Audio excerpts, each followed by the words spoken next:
Friends, स्वागत है आपका हमारे यूट्यूब चैनल स्टडी विद प्रिया में। पिछले वीडियो में हमने मौर्य वंश में अशोक के बारे में पढ़ा था और बृहद शिलालेख के विषय में भी पढ़े थे। आज हम अशोक के लघु शिलालेख के बारे में देखेंगे और आज अशोक चैप्टर ये हम ख़त्म कर देंगे। देखते हैं क्या है अशोक के लघु शिलालेखों में कौन कौन से हैं। ये इम्पोर्टेंट है, इसीलिए इसको मैंने 2 वीडियो में बनाया और चैप्टर भी थोड़ा लेंदी था। देखिए, ये शिलालेख बहुत इंपॉर्टेंट है, ऑप्शन में आते हैं ये सब। पहला देखिए हमारा क्या है, अशोक के लघु शिलालेख। गुर्जरा, मस्की, नेतुर, उदेगोलम, कर्नाटक और भ्राबू।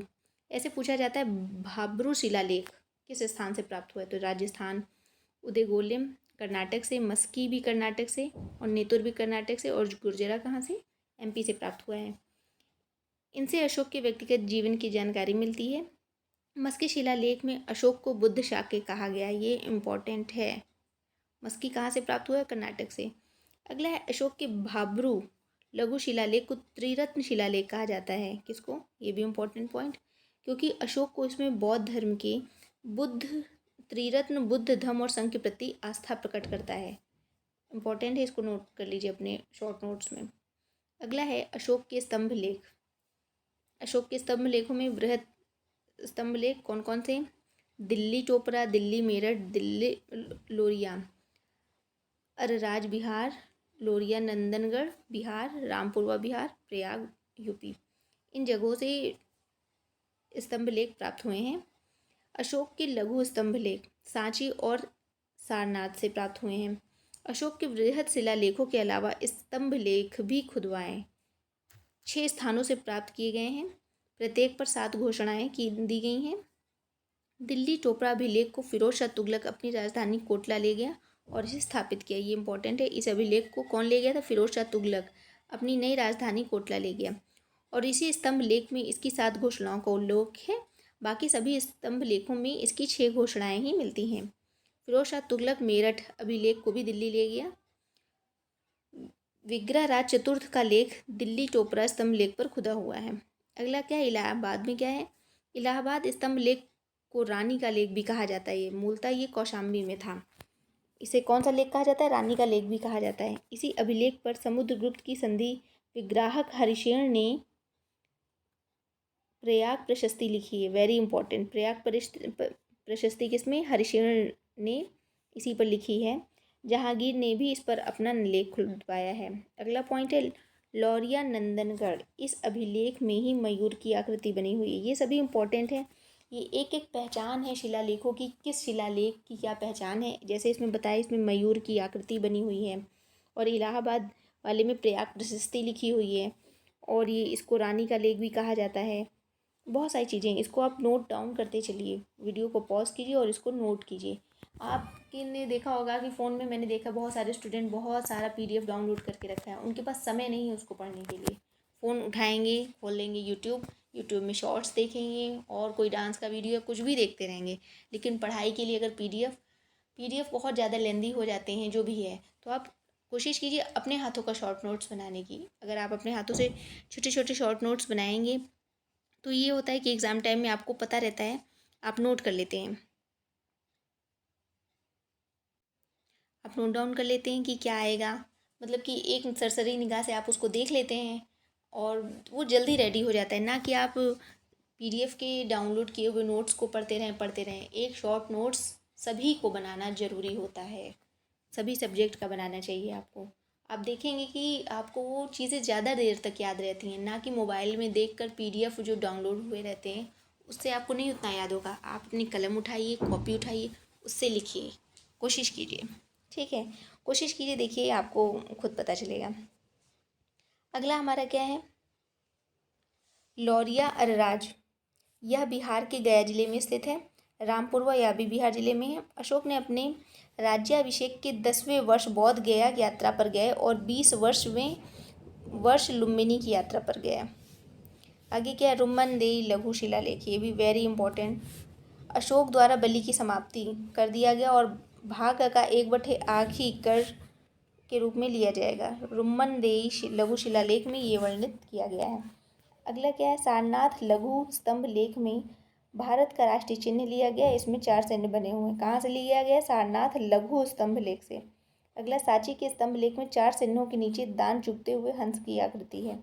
सारनाथ स्तंभ में 4 चिन्ह की आकृति के नीचे 4 पशु, इंपॉर्टेंट है, हाथी घोड़ा वृषभ चिन्ह की आकृति है। ये डाउनलोड कर अपनी कॉपी में लिख लीजिएगा। अगला क्या है? अशोक के गुहालेख।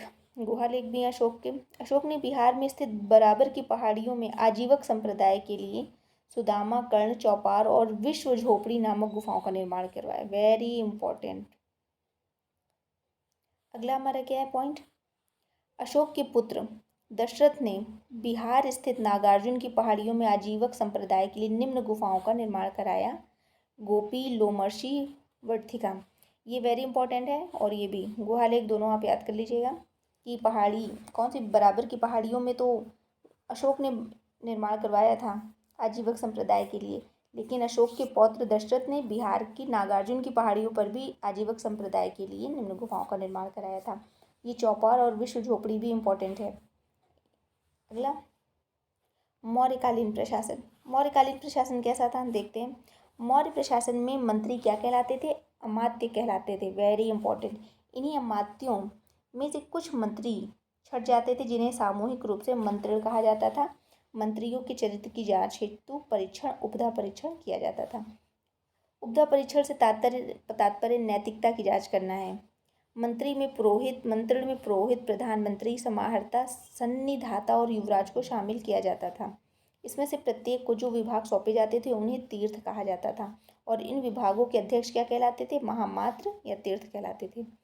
मंत्रणियों को 48,000 पण चांदी की मुद्रा वेतन के रूप में दिया जाता था। अर्थशास्त्र में 18 तीर्थों का उल्लेख है। ये जो तीर्थ ऊपर नहीं बोले गए हैं, जो विभाग होते थे, 18 विभागों तीर्थों का उल्लेख है।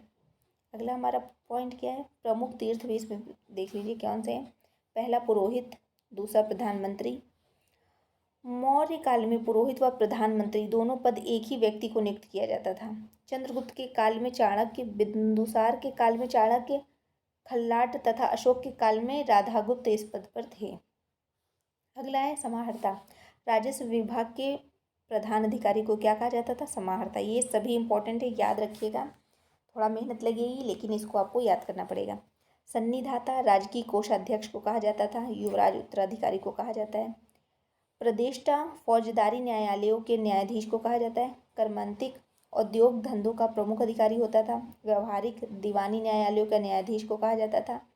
अंतःपाल सीमावर्ती क्षेत्रों में नियुक्त सैन्य अधिकारी को कहा जाता था। 10वां क्या? प्रशस्ता। प्रशस्ता राजकीय अभिलेखों को लिपिबद्ध करने वाले अधिकारी को कहा जाता था। और 18 तीर्थों के अलावा 26 अध्यक्षों की भी चर्चा की गई है। अगला पॉइंट क्या है? प्रमुख अध्यक्ष कौन कौन से हैं? मुद्रा अध्यक्ष पासपोर्ट अधिकारी को कहा जाता था। अकराध्यक्ष खान विभाग से संबंधित अधिकारी। सीताक्ष अध्यक्ष, ये इंपॉर्टेंट है, एग्जाम में आ चुका है, राजकीय कृषि विभाग के अधिकारी को। विविताध्यक्ष चारागाह का अधिकारी। पोतवाध्यक्ष, ये आ चुका है एग्जाम में, जिनमें मैं टिक कर रही हूँ ये एग्जाम में आ चुके हैं, इसको आप नोट कर लीजिए और मार्क लगा लीजिए, मोस्ट इंपॉर्टेंट क्वेश्चन। पोतवाध्यक्ष मापतौल से संबंधित अधिकारी। सोनाध्यक्ष बूचड़खाने से संबंधित अधिकारी। पण्याध्यक्ष व्यापार वाणिज्य से अधिकारी। मानाध्यक्ष दूरी व समय से संबंधित साधनों को नियंत्रित करने वाला अधिकारी। गणिकाध्यक्ष गणित से संबंधित अधिकारी। गणिकाओं से संबंधित अधिकारी। अक्षपटलाध्यक्ष महालेखाकार। अगला है प्रांतीय प्रशासन। अब देखिए यहाँ का प्रांतीय प्रशासन 5 अभिलेखों में 5 भागों में बटा हुआ था। इसका वर्णन अशोक के अभिलेख में है। कौन सा है? देखिए 5 इंपॉर्टेंट है और इनकी राजधानी भी। उत्तर पथ तक्षशिला इसकी कैपिटल है। दक्षिण पथ स्वर्णगिरी इसकी राजधानी। प्राची की है पाटलिपुत्र। अवंती की है उज्जैनी और कलिंग की है तोसली। वेरी इंपॉर्टेंट, इनकी राजधानी आप जरूर याद कर लीजिएगा। अगला क्या है? प्रांतों से छोटा स्तर मंडल होता था जिसका प्रधान अधिकारी प्रदेष्टा जिला होता था, जिसे अशोक के अभिलेखों में प्रादेशिक कहा गया। मंडल में छोटी इकाई जिला होती थी जिसे विषय या आहार कहा जाता था। छोटी इकाई जिला होती थी जिसे क्या? विषय या आहार कहा जाता था। प्रशासनिक इकाई अधिकारी। केंद्र राजा। प्रांत चक्र कुमार आर्य। मंडल के कौन से अधिकारी होते थे? प्रदेष्टा। आहार विषय जिला के अधिकारी विषयपति। स्थानीय गांव के 80 गांवों का समूह स्थानीय, द्रोणमुख 400 गांवों का समूह कहलाता था। खरवाटिक 200 गांवों का समूह, सग्रहण 10 गांवों का समूह। आगे क्या है, प्रादेशिक जिले का शीर्ष अधिकारी होता था। देखिए प्रादेशिक जिले का शीर्ष अधिकारी होता था। कलेक्टर कानून व्यवस्था का निरीक्षक होता था। आय व्यय का नियंत्रक भी होता था। अशोक ने एक नए अधिकारी रज्जुक, वेरी इंपॉर्टेंट रज्जुक, उसके शासन के 27वें वर्ष इसका निर्माण किया गया। मेगस्थनीज ने एग्रोमॉई नामक अधिकारी का उल्लेख किया है, जो जिला अधिकारी होता था प्रादेशिक। ये सब चीज़ें मेगस्थनीज ने जो बुक लिखी थी इंडिका, उसमें से साक्ष्य प्राप्त हुए हैं, और अशोक के जो शिलालेख थे उनसे इन सब साक्ष्यों को प्राप्त करके यहाँ पर लाया गया है। आगे देखते हैं नगर प्रशासन कैसा था। मेगस्थनीज के अनुसार मौर्य काल नगर प्रशासन 6 समितियों में विभक्त था। प्रत्येक समिति में 5 सदस्य थे। शिल्पकला विदेश समिति, जनसंख्या समिति, उद्योग व्यापार समिति, वस्तु निरीक्षक समिति, कर निरीक्षक समिति। अगला है जिले के अधिकारी कौन से थे। एग्रोनोमी, यह जिले के सड़क निर्माण से संबंधित था। ये मेगस्थनीज ने जो इंडिका लिखी उससे साक्ष्य मिले हैं। एस्ट्रोनोमोई, यह नगर का प्रमुख अधिकारी होता था। रूपदर्शक, सिक्कों की जांच करने वाला। प्रादेशिक याद रखिए, प्रदेश का प्रमुख अधिकारी होता था। रज्जुक, वेरी इंपॉर्टेंट, जनपद का प्रमुख अधिकारी होता था। मौर्य, पूछा जाता है कि रज्जुक का संबंध किस काल से है या कि किसके अधिकारी थे, जो भी है, तो आप इसको याद रखिएगा, रज्जुक मौर्य काल से संबंधित है। मौर्य काल में जनगणना, जन्म मृत्यु का रिकॉर्ड रखा जाता था। इस जनगणना के आधार पर ही कर लगाया जाता था। अगला देखिए गुप्तचर विभाग। गुप्तचर विभाग,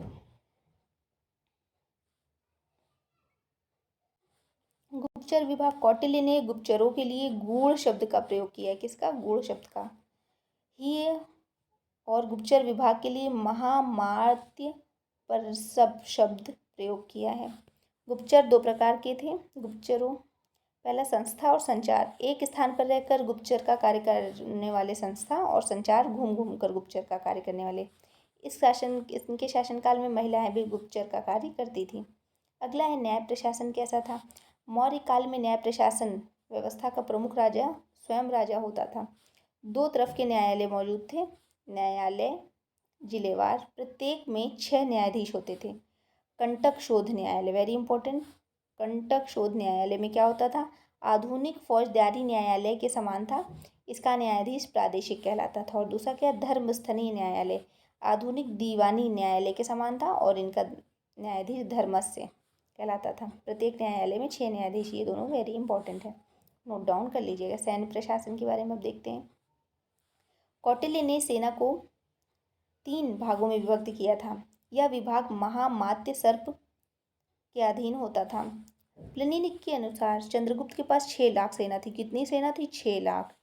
जस्टिन ने चंद्रगुप्त की सेना को डाकुओं की सेना कहा है, वेरी इंपॉर्टेंट, याद रखिएगा, जस्टिन ने बोला है। मेगस्थनीज के अनुसार सेना में 6 समितियाँ, प्रत्येक समिति में 5 सदस्य थे। पैदल समिति, रथ समिति, अश्व समिति, गज समिति, नौसेना समिति, रसद समिति।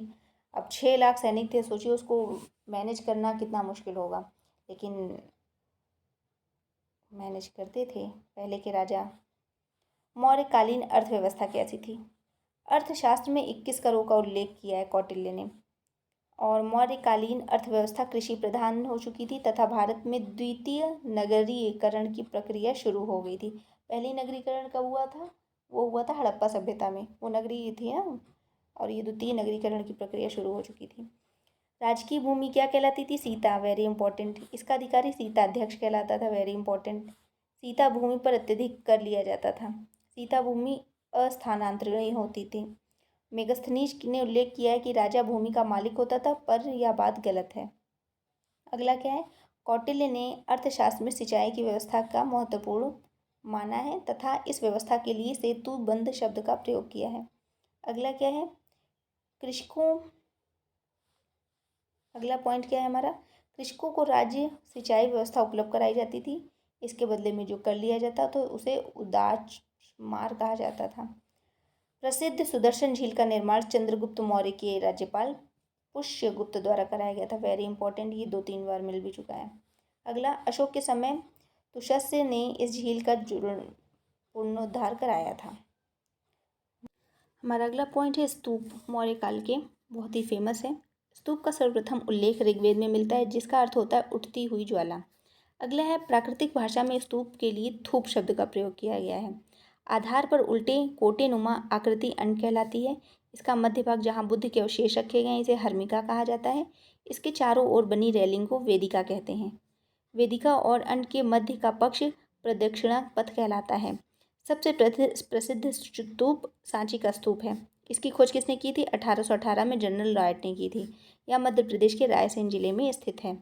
अगला क्या है? सांची के स्तूप की संख्या 3 में बुद्ध के प्रिय शिष्य सारिपुत्र, देखिए कौन है उनके प्रिय? सारिपुत्र मोदगिलयान के अवशेष सुरक्षित हैं सांची के स्तूप में।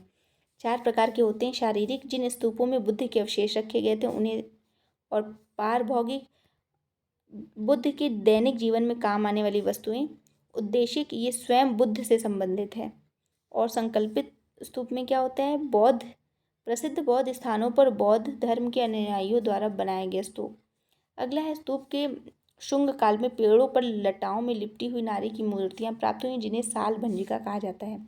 चैत्य क्या होता है? चैत्य गुफाओं को काट कर बनाए जाते हैं। ये वर्गाकार तथा अर्धचंद्राकार प्रकार के होते हैं। शोक ने बिहार के गया जिले की बराबर पहाड़ियों में आजीवन संप्रदाय को कुछ गुफाएं प्रदान की थी।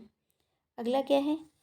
सुदामा, करण चोपड़ तथा 14वीं गुफा की विश्व की झोपड़ी कहते हैं इसे। 14वीं गुफा को क्या कहा जाता है? विश्व की झोपड़ी। अगला हमारा पॉइंट क्या है कि दशरथ ने भी नागार्जुन की पहाड़ी पर आजीवक संप्रदाय को गुफाएं दान में दी थी। इनमें लोमस ऋषि की गुफा प्रसिद्ध है। बारे में पढ़ ही रहे हैं तो हमें पता होना चाहिए। मेगस्थनीज चंद्रगुप्त के समय में आया था। सेल्यूकस निकेटर का राजदूत था। ये नोट करते जाइएगा। पुस्तक इनकी इंडिका थी। 1891 में मैक्रीडल ने इंडिका का अंग्रेजी में अनुवाद किया। जानकारी इससे क्या मिलती है? मौर्यकालीन नगर प्रशासन, मौर्यकाल सैन्य प्रशासन, भू राजस्व 1/4 लिया जाता था, इसकी जानकारी मिलती है। मेगस्थनीज ने उत्तरापथ का भी उल्लेख किया है। अगला क्या है? कौटिल्य की अर्थशास्त्र, इसके बारे में थोड़ी सी जानकारी हमें रखनी चाहिए। कौटिल्य के अनुसार इसके 15 भाग थे। उपभाग 180, श्लोक 6000। 1909 में शामी शास्त्री ने इसका प्रकाशन किया था।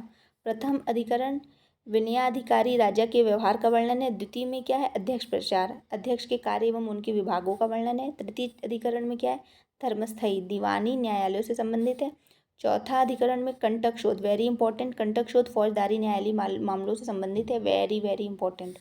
अगला क्या है? 5वां योग वृत्ति, प्रशासनिक अधिकारियों के कर्तव्यों का उल्लेख है। छठा क्या है? मंडलियोनी, राजा के सप्तांग का वर्णन है, ये भी इंपॉर्टेंट है। किसमें है? छठे अधिकरण में इसका वर्णन है। राजा के सप्तांग कौन कौन से थे? राजा, अमात्य, जनपद, दुर्ग, मित्र, सेना, कोष्ठ। इसको तुरंत याद कर लीजिए, इसका क्रम भी पूछा जाता है। अर्थशास्त्र में किसी भी मौर्य शासक के नाम एवं उनकी राजधानियों का उल्लेख नहीं है। कौटिल्य के अनुसार 9 प्रकार के दास थे और इसमें 1/6 भू राजस्व लिया जाना चाहिए, ये अर्थशास्त्र के अनुसार था। आगे देखते हैं। मौर्यकालीन सिक्कों के बारे में भी देख लिया जाए। सोने के सिक्के को निष्क या सुवर्ण कहा जाता था, इम्पॉर्टेंट है। चांदी के सिक्कों को पर्ण, कर्षापण, धरण या शतमन कहा जाता था, इम्पॉर्टेंट। तांबे के सिक्कों को माशक का करणी कहा जाता था। मौर्य काल की राज्य की मुद्रा पर्ण थी। पर्ण का प्रयोग वेतन देने में किया जाता था। इस पर सूर्य, चंद्र, मयूर, पीपल, बैल व सर्प की आकृति बनी होती थी। इन्हें पंचमार्क या आहत मुद्रा कहा जाता था, वेरी इंपॉर्टेंट ये लास्ट पॉइंट। तो फ्रेंड्स, ये था हमारा मौर्य वंश। इससे संबंधित जितने भी क्वेश्चन बन सकते हैं, जो भी है, सब आपको बता दिया गया है। आपको ये वीडियो कैसा लगा प्लीज़ कमेंट बॉक्स में ज़रूर बताइएगा और मेरे चैनल को सब्सक्राइब कर लीजिएगा। अगर आपको यूपी पीसीएस SSSC पेट के विषय में सारी जानकारियाँ और पूरा कोर्स चाहिए तो फिर मेरे चैनल को सब्सक्राइब करना नहीं भूलिए। धन्यवाद।